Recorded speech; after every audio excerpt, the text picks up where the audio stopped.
In the early days of August 1890, Dr. Rizal arrived once again in Madrid, Spain, the city of Barcelona.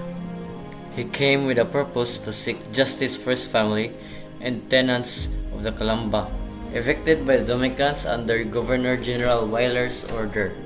With Marcelo H. de Pilar as his lawyer and Dominador Gomez as his side, Rizal appealed to Minister of Colonies, Senor Fabi.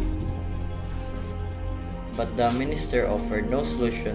Spain turned a deaf ear and the press exposed the colonial government's indifference. Heartbreaking news followed. His brother Paciano, along with close relatives and friends, were deported to Mindoro. Their family home was seized and his parents found refuge with his sister Narcisa. Shortly after arriving, Rizal mourned the death of a dear friend, Jose Mapanganiban, who died in Barcelona on August 19, 1890. He poured his grief into a moving eulogy that spoke of love, sacrifice, and the pain of dying far from home. Then came tensions from within. Rizal nearly fought two duels, one with Antonio Luna, who insulted a woman under the influence of alcohol, and the other with Wenceslao Retana, who defamed Rizal's family and friend.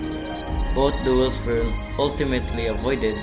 Retana even apologized publicly, and later becoming Rizal's biography.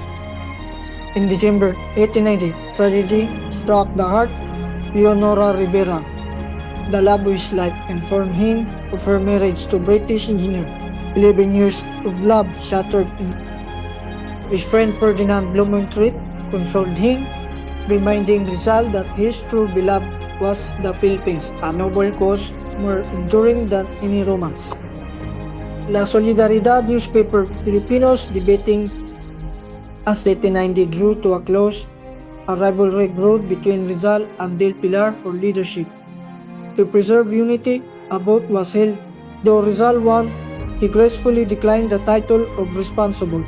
He would not lead a divided people.